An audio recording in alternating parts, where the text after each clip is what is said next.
Well, let's bring in our next guest after a quick word from Amazon. Did you know your Fire TV is also an Xbox? You can turn any TV into a gaming and entertainment hub with the Fire TV Stick 4K devices. No consoles required. Just grab your paired controller, subscribe, or sign into Xbox Game Passes Ultimate with EA Play included, and you're ready to play. You can dive into hundreds of premium titles from EA Sports College Football 25 to Call of Duty Black Ops 6. As easily as you stream your favorite shows, it's gaming made simple, and it's all on your Fire TV. Head over to Amazon.com/Fire TV Locked On to get started. Xbox Game Pass Ultimate subscription and compatible controller is required. It is available on select devices, including Fire TV Stick 4K 2nd Gen, Fire Stick 4K Max 1st and 2nd Gen, and Fire TV Cube 3rd Gen.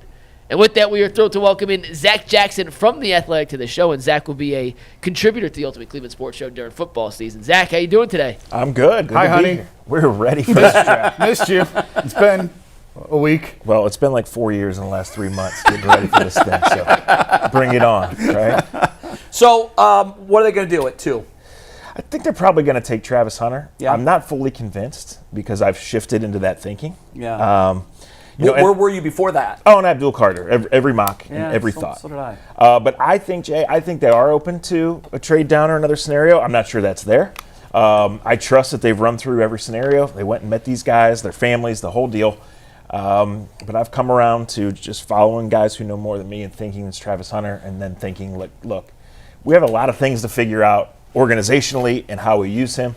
But I do believe there's a strong belief that he is so talented that they will figure that out and maximize Will it ultimately impact things, his stance on really kind of demanding that he play both sides of the ball? That to me, his most recent comments were, don't draft me if you're not planning on using me on both sides. Yeah, I would say what he said on a podcast isn't necessarily what he says to the teams, but he has said that before in different ways. Right. And we didn't have complete draft fatigue 10 days before and blow it up because we needed something to talk about.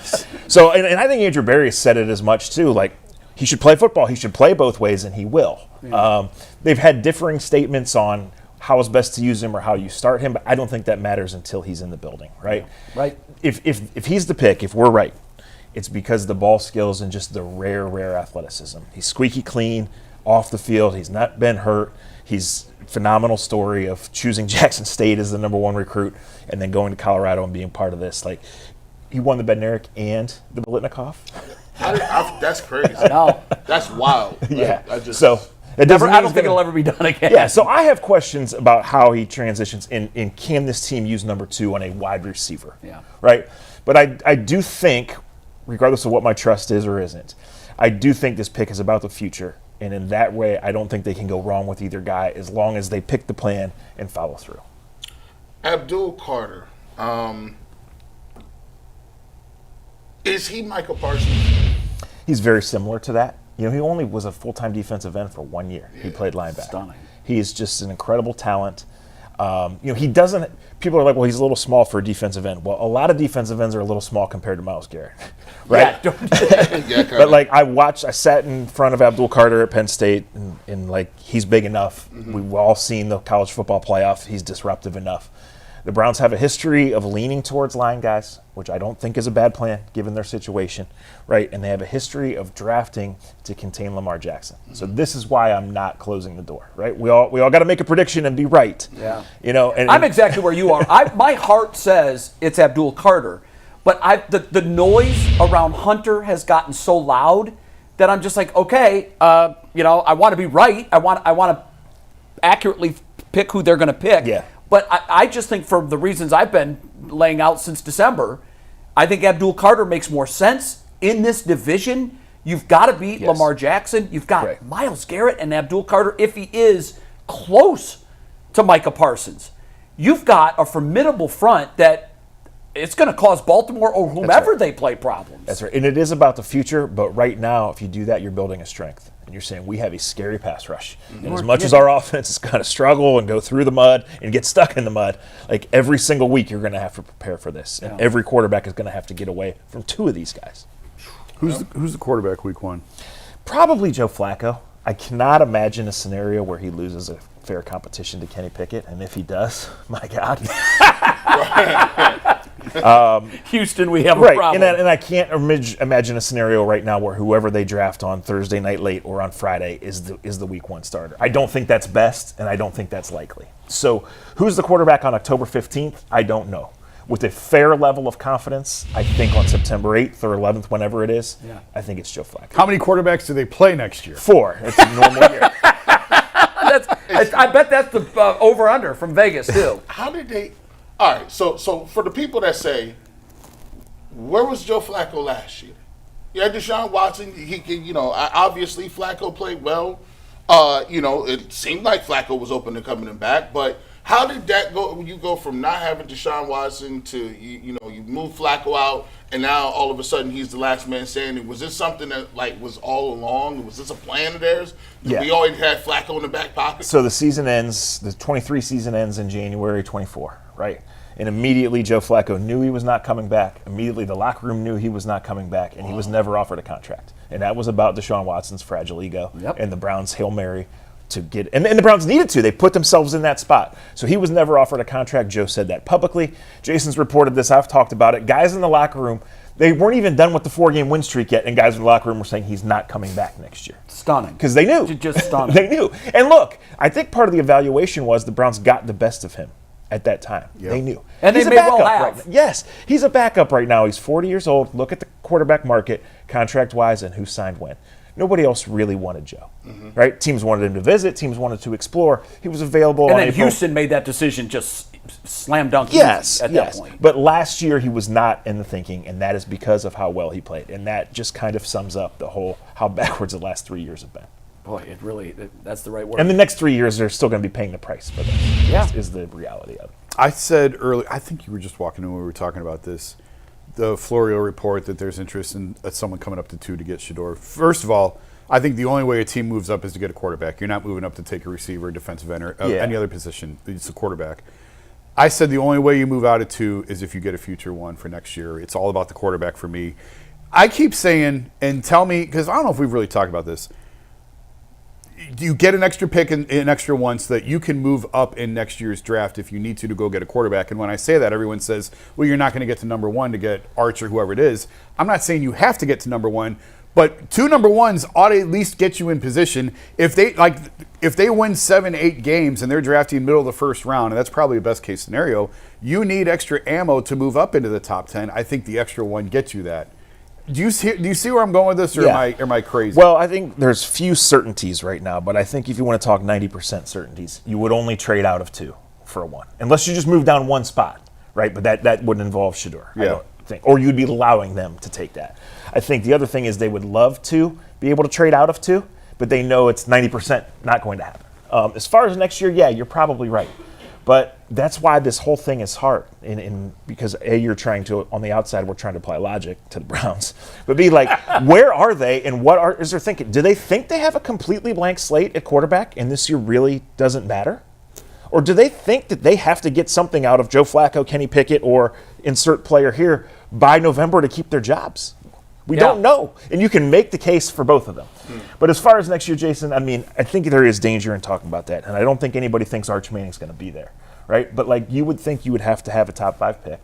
And you would think if you had 2 top 20 picks, you could trade up in that. But that is getting way, way ahead. I don't think anybody's coming to 2 for Shador. I don't either. I think if they took a 4 from the Giants to come up 1 spot, that would be the Giants saying they absolutely love Hunter or Carter over the other. Right. The Browns saying That's we're why I fine agree with with that. And I think there's a small chance that the Niners or the Bears would come up. The Niners are loaded with draft picks the next couple of years. Yeah. If they really wanted Abdul Carter, they just moved on from Joey Bosa, they could do it. But they'd still be giving up a lot. And the Browns would need next year's 1 and 43 this year to entertain that. So, Zach, what is the plan at quarterback this year? Do they sit until 33?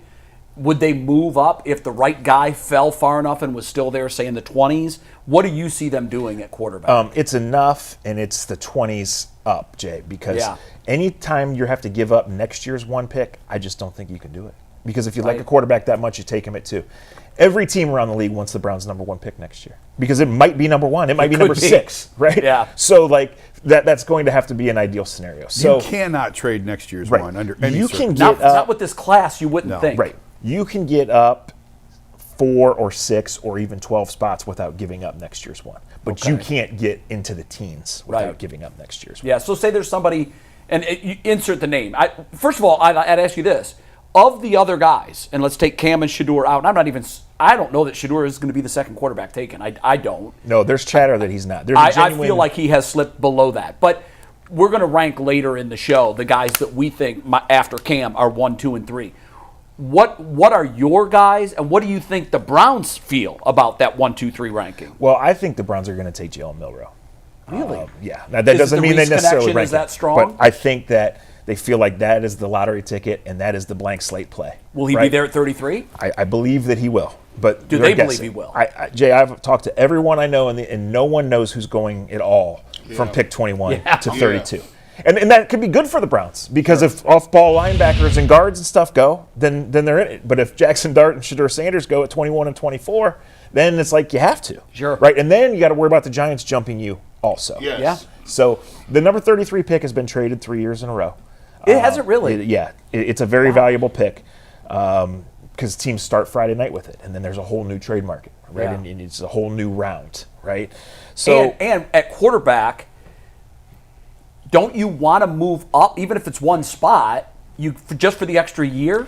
yes, but I think that comes way down. Like, Okay. if the guy works, it works, and you're extending him after 3 years anyway. Okay. Andrew said last week that's not really a high priority for them is getting that 5th year, but I think it's two different conversations. I thought that was when you're trying to get a quarterback, to me that 5th year is important. He says it's not. Okay, fine, whatever. He's Well, the to GM, Zach's I'm not. point, if he's your guy, you know it by then and you're extending. But I think that there's two different conversations. There's the we want to move up to get that 5th year option, and there's the we need to move up because he's not going to be there at 33. Right, someone else is going to So I do think it. it's two different. Okay. Yeah. You know, people talk about, Shedeur Sanders, and he doesn't have the elite trait. And the funny thing is, I wasn't a Milroe guy, but as you start to look at it, out of all the quarterbacks, he has the most elite trait that is can just see. That's right. And it's intoxicating, and it's like, am I passing on that? Not on no Lamar Jackson or Mike Vick again. No, I'm not. To me, it's not just that elite trait. He's a good dude, Yeah. and he's Yeah. really Squeaky smart, clean, Yeah. and he's a Very hard smart. worker. So you're betting on. To me, you're betting And your on. OC got the most out of him. You're betting on the guy. Yeah. Right. More so, maybe even than the skill set that you see I right think now. I think that does make the most sense just because of that speed. Let me ask you about Will Howard. What is wrong with him? What Jay- am I Jay missing loves on Will Will Howard. Howard? I am Will carrying Howard. the banner on the Will Howard. I don't get it. I sort of don't either. I don't think he has elite arm strength, and I think his bad games were so bad that it turned people off. But, I mean, he did play better from, what was Oregon, mid-October. He played much better the Michigan game accepted.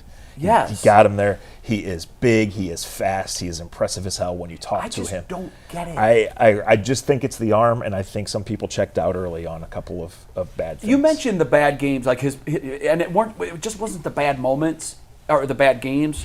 It was the moments which he was bad in those games. The Oregon decision at the end, inexcusable. Right. What impresses me the most about him is he embraced that moment. Like a lot of guys I don't want to talk about that, or they'll gloss over it with answers. He welcomed questions about that moment. And he said, "Listen, for 4 months, 3 months, I was waking up in cold sweats. Yeah. I wanted the opportunity to make that better." And when he got the mulligan, he didn't do it for just one game. He had a career stretch that obviously we've never seen anything like that before because there was no playoff stretch like that to make before. Yeah. But it's going to be hard pressed for someone to eclipse that bar. It is. He was that good. And I know the Michigan game too was, but I look at that and I said, I watched their play. I watched every snap all year. Their play calling in that one, it's like they all got drunk before the game and switched roles. Offensive coordinator is going to become the defensive coordinator. bad. It was like all-time coaching staff horrible. Yeah. And he overcame that, and he was a team leader. I don't know what else they want from this guy. Are they knocking him because his roster was that good? I think that's part of it, Garrett. I mean, 7 of his teammates are going to go before he does, and that does include Jeremiah Smith, who's going to go in the top 3 when he's eligible. Would Jeremiah to come Smith be the number 1 pick in this year's draft? out. I believe he would definitely be the number 2. if Yeah. not I think the he'd be number 1. number 1. I think know he's Cam not- Ward kind of knocked it out of the park Maybe to because the point. quarterbacks usually. Yeah. But I just look at like generational talent and this guy, and I think Tyvis tweeted a picture of, he was interviewing him, I think it was at the spring game. Tyvis is a big dude. Tyvus is much bigger than people think. This kid towered over Tyvis. Yes. So Like made Tyvis look like a cornerback. So he's already. So you say he's better than Marvin Harrison, right? Jeremiah Yes. Smith? Yes, I think he is. Oh, he's much more explosive. I see. Okay. That's what's intoxicating So he's better about than Olave and Garrett Wilson just on size, right? And these guys are all phenomenal. And they. I mean, I thought Marv was the best receiver I've seen come through Ohio That's State. crazy. Listen, Until Jeremiah. and I that is covered crazy. Ohio State I mean, for it's wide receiver for a Yeah. stretch. Go back to Joey Galloway, and just every year they've got that guy. Terry Glenn. And he's 19. It's unbelievable. And he seems to be just character, Right. work ethic, You don't teammate. You don't hear anything negative about. I was worried originally, and I told a buddy of mine who's down in Columbus that I'm afraid this kid's going to get away because the talent, he's going to command top dollar, and he said, look, whatever the dollar is, Ohio State will match it, and I think this kid's character is too strong for him to be bouncing around. He likes it here. He wants to stay. You hear these crazy NIL numbers, right? And who knows how accurate they are? Yeah, I And then wish we sometimes knew. you're like, there's no way that's true. And there's no way that guy's worth it, whether Yeah. it's true or not. But with Jeremiah Smith, they're not paying him enough. They're not. He's probably the only underpaid guy in college Yes. football. When he 100%. was running away from these are grown dudes he's running. I mean, they wasn't playing MAC schools. They're playing Texas and Oregon and Notre Dame, and he's just like, no, give me the ball. You can't stop me. He's a monster. It's impressive. He's It really very, is. Very, Do you feel like I made a statement earlier in the show? Maybe you were here. You may have heard it. I think that I do think Stefanski has rope. I think he's probably coming back, and I think he deserves. I think he should. But I can't say that with Andrew Berry. And Jay said there's no real indication. There's no smoke around this being it for him. Yeah. I just look at what he's done previously in his drafts, the misses he's had, particularly at big positions Yeah. with high picks. I can't imagine if this is anything but an A- draft that he gets another one. Am I off? So I think I've talked to Jason about this a little bit. I've talking to someone else about it. Like when we're arguing about this or writing about it, talking about it, we're talking about a specific angle, scenario, whatever. Sure. If you take it back and just look at the whole thing, we can all see Stefanski sticking and being the right guy. Can we see it with Andrew? I can. Oh, no, with Andrew, no, I can't. Yeah, right. Only if this Thursday and Friday are a knockout. That's it. Otherwise, there's no faith that's None. and that's even outside of the worst trade in NFL history. Yeah, which his owner thankfully jumped on that grenade, and I thought it was smart for him to do that. I thought it was smart for him to do that. I also think doesn't change anything. I also think it's the truth. I said from the beginning, this is a Haslam move. This is the move the owner makes. It's not a move the general The manager makes. finalization was the owner. Yeah, now I would still love to know who was pushing the conversation because there always It doesn't get to that is. point if the GM is not pushing that conversation. I mean, Was- he even do you said think- himself, do you "This is a 5-month odyssey." Yes. Okay, because I mean, in You my do mind, not there's get a to that scenario- room with Deshaun Watson and his agent on Tuesday night and let That's Baker fair. find out on the internet. Right. That's fair, but I also think an owner in his right mind steps in and says, "Yeah, no, I'm not." Now I know the leap of faith I made was in his right mind. Yeah. There's things that we know and believe, and then there's things that we have sourced well enough that we can report it in the New York Times. I got it. Right? Yeah. Here's what I think I know and I've said this before. Andrew was in first on Deshaun. Okay. I was told Andrew was doing work on Deshaun that year he spent in So Philly. he was talking everyone else Yes. into it. But Kevin was on board too. Okay. Like, they were on board. Yeah. But it got to a point where Andrew said no and Jimmy said go. And he said, we've come this Well, far. Deshaun told them no. This Yeah. is what Deshaun told- happened. And then on all of a Thursday. sudden, Jimmy, the money goes Yes. to here, And that's when the owner That's right. says, no, we've come this far. We can't stop now. We keep going. This was all in 3 days in March. In December, they were out on Baker, and they put themselves in a Yes. spot because Yep. that decision was all but made, right? Yeah. So then it was like the all-time bad draft class. The first one to win was Kenny Pickett. The second one was Malik Willis, right? Like there weren't any other options. Carr didn't become available. And then they went to the combine on the record and said Baker's our guy. But when they left, remember that was the Monday night game. It was Baker's last game. Yeah. I said Yes. this is tomorrow is the last time Baker's ever going to be in this facility. They had made that decision, and then they ran out of road. And then Deshaun told them no on Thursday after they visited him on Tuesday. and they and had on to put Friday the he tail signed the between their legs. contract. And Right. they did go back to Baker, right? Right. After Deshaun had originally said no, and Baker was like, "I'm not." No, I don't think they No, went back no, to no, that. I thought, well, when did Baker demand the trade? Once the news was out, that Immediately. Yes. Tuesday night of that week is when they did the meeting, and that's when Baker put out the statement and all Right. of that. Thursday is when Deshaun told them no, and Friday is when the deal was done. Zach, if everything Good goes Lord. perfect for the Browns in 2025, Flacco can stay healthy, the guy that they draft come in and can perform, what's the ceiling for this team in your opinion next I season? mean, around 500, because you're talking in that scenario, you're putting the defense in much better situations than you put it in last year, right? Guys stay healthy. Jerry Jeudy plays a whole year with a real quarterback. Like whoever you pick at number 2 comes in and makes an impact. Sure. So yeah, it's kind of the opposite of the Guardians. The Guardians have all sorts of time to figure it out because they play in the AL Central. The Browns play Lamar Jackson and Joe Burrow and a Steelers team that clunks its way to 10 wins every single year. Yeah. Right? So I think that's fine, but I think more likely you're looking at 6-win team or even a 3-win team. Last year should not have been a 3-win team. In the last month of the season, they said, we're done, we don't want to win. We're moving along. Can you do 2 threes in a row? No, you can. You just have to move on from everybody. But that's kind of where it's headed anyway. Jay, you've been doing this a long time. When you're having this conversation in April, right? You typically have it again. Yeah, aren't you saying there's reasons that we're having this conversation? Chances Nick Chubb comes back. Small, but door not closed. Small, like what is the scenario 10%? when he comes back? He just he's the only they're the only offer. He's healthy. He's deemed healthy, and he feels like a good role is there for him. I mean, I understand why people love Nick Chubb, and he's a phenomenal player, and he's a legend of this franchise, specifically in the new era, right? If you really love Nick Chubb, you want him to go be the backup at a good team. That's just what I keep saying. Let me ask you this, because I love him so much, it clouds my judgment. So I'll ask you. The conventional wisdom is you got to move on from him. He's played his best football. But I look at him kind of as one of a few. I do look at him as like an Adrian Peterson, superhuman. I think that's fair. Superhuman, just like the gift of the body and the work ethic, and it's just the perfect storm. Is there a world where he comes back and isn't just serviceable, but has a 1,000-yard season and is never the old Nick Chubb, but can be an RB1 for a team somewhere? I mean, based on what we saw last year, no. Well, but I mean, if there's a guy you're not going to rule out, it's him. See, I'm willing to even give him grace because the runway to get back to where you were is longer than 12 months. Sure. It is. I mean, especially with that injury. And when we saw the injury, I remember when I saw it the first time on the replay, I said, that's his last snap.